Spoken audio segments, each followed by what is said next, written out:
Latihan soal P3K Perawat tahun 2025.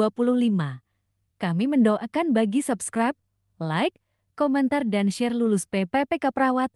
Tambah, episode 9. Soal nomor 1 P3K Perawat, seorang bayi 7 bulan dilarikan ke IGD setelah menelan permen yang tidak sengaja dijatuhkan di lantai. Bayi tidak dapat mengeluarkan suara, terdengar suara stridor, dan terdapat sumbatan jalan napas total.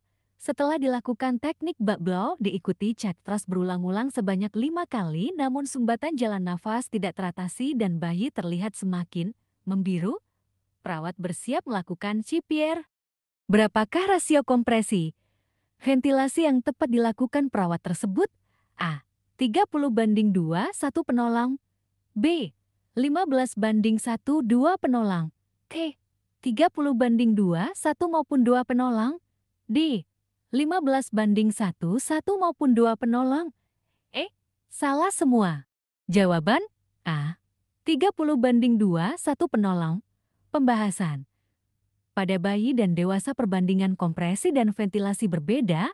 Pada bayi untuk 1 orang penolong perbandingannya adalah 30:2. Sementara untuk 2 orang penolong perbandingannya adalah 15. Kedua pada dewasa rasio kompresi berbanding ventilasi yaitu 30:21 maupun 2 penolong. Soal nomor 2 P3K Perawat, seorang perawat sedang memberikan perawatan kepada seorang pasien di ruang ICU Rumah Sakit M. Yunus, perawat melihat adanya gambaran EKG pada monitor sebagai berikut. Apakah tindakan yang pertama kali harus dilakukan oleh tersebut? Perawat A. Detibrilasi. B. Memberikan terapi apinefrin. C. Memberikan terapi amiodaron. D. Memulai resusitasi jantung paru CPR. E. Mengecek nadi dan pemasangan lead EKG. Jawaban E. Mengecek nadi dan pemasangan lead EKG. Pembahasan. Gambaran EKG di atas adalah asistol gambaran tidak adanya aktivitas listrik jantung. Tindakan pertama yang dilakukan yaitu mengecek nadi dan memeriksa pemasangan lead EKG apakah terdapat lead yang terlepas atau tidak. Jika tidak ada yang terlepas, maka dapat memulai resusitasi jantung paru CPR.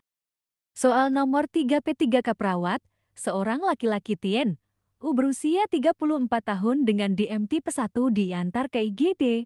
Pada pasien tidak makan dan tidak melakukan injeksi insulin, pasien terlihat konfusi dan letargi, frekuensi napas 32 kali menit, dan nafas pasien tercium seperti bau buah. GDS 620 mg DIL dengan bantuan terapi oksigen 40%, nilai AGD, PIEK 7,15, PAK 02 30 mm hidrargirum, HCO3 10 mg atau AL dan SA02 94%. Apakah hasil interpretasi analisa gas darah pada pasien tersebut? A. Asidosis metabalik. B. Asidosis respiratorik. C. Asidosis metabolik terkompensasi penuh. D. Asidosis metabolik terkompensasi sebagian.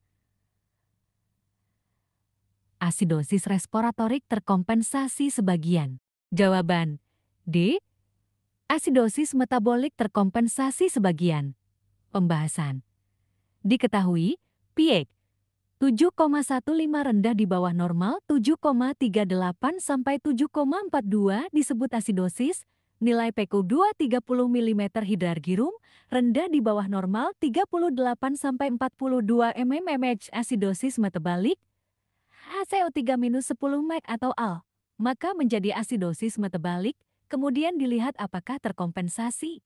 Apabila ketiga hasilnya abnormal, maka disebut asidosis metabolik terkompensasi sebagian.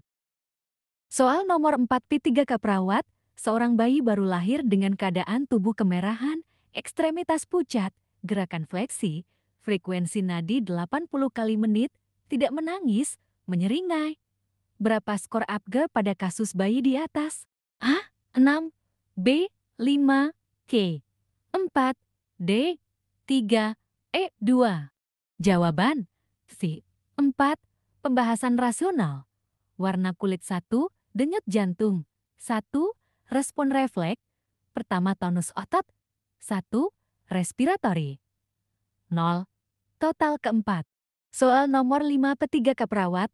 Nona, Z usia 19 tahun dibawa keluarga ke IGD dengan kondisi pasien gelisah pada saat dilakukan pengkajian tercium bau obat nyamuk, nafas 15 kali menit, nadi 45 kali menit, mulut mengeluarkan busa. Berdasarkan informasi dari keluarga pasien mengatakan sebelum dibawa ke IGD keluarga melihat Nona, Z mencoba bunuh diri dengan meminum obat nyamuk 1 jam yang lalu. Hasil rekaman EKG menunjukkan blok jantung total. Metode dekontaminasi manakah yang paling tepat diberikan pada kasus di atas? A. Pemberian antidotum. B. Pemberian pencahar. C. Kumbah lambung. D. Hemodialisis. I. Suction. Jawaban C. Kumbah lambung. Pembahasan melakukan kumbah lambung untuk mengeluarkan racun obat nyamuk yang ada di lambung. Soal nomor 6 P3 Kaprawat. Perempuan usia 23 tahun diantar keluarga ke IGD dengan kondisi mengalami penurunan kesadaran akibat kecelakaan lalu lintas 20 menit yang lalu, terdapat cedera pada bagian kepala. Terdengar bunyi gurging, perdarahan pada telapak tangan, tekanan darah 160 mm hidargirum, nadi 110 kali menit, nafas 14 kali menit, suhu 36,5 derajat Celcius. Apakah prioritas masalah keperawatan pada kasus di atas? A. Ketidakefektifan perfusi jaringan cerebral. B. Resiko kekurangan volume cairan. C. Ketidakefektifan jalan nafas. D. Kerusakan integritas kulit. E. Hipotermia. Jawaban C. Ketidakefektifan jalan nafas. Pembahasan. Dari data di atas terdengar bunyi gurgling, maka tindakan yang harus dilakukan pertama adalah membuat jalan nafas menjadi adekuat, maka masalah prioritas utamanya adalah ketidakefektifan jalan nafas. Soal nomor 7 P3 Kaprawat, seorang laki-laki berusia 25 tahun dibawa ke IGD karena mengalami kecelakaan. Hasil pengkajian didapatkan jejas di antara dada dan abdomen pada ICS 4-5. Pasien meringis kesakitan, defense muscular tambah, QR 4 detik, pucat, akral teraba dingin, TD 80-60 mm, hidargirum, frekuensi nadi 130 kali menit, frekuensi nafas 25 kali menit, suhu 37 derajat Celcius. Apakah masalah keperawatan yang tepat pada kasus tersebut? A. Gangguan pertusi jaringan. B. Pola nafas tidak efektif, hipovolemia. D. Risiko infeksi. E. Nyeri akut. Jawaban C. Hipovolemia. Pembahasan pasien menunjukkan tanda-tanda shock hipovolemik yaitu pucat, akral dingin, CR terlambat 4 detik, TD 80-60 mm hidargirum, frekuensi nadi takikardi 130 kali menit, terdapat jejas di antara dada dan abdomen, dan terdapat akibat perdarahan atau ruptur intraabdomen, sehingga harus segera ditangani karena dapat menyebabkan penurunan cardiac output yang dapat menyebabkan kematian. Sekian dan terima kasih. Sukses seleksi P3 Kaprawat. Jangan lupa subscribe, like, share dan komentar ya.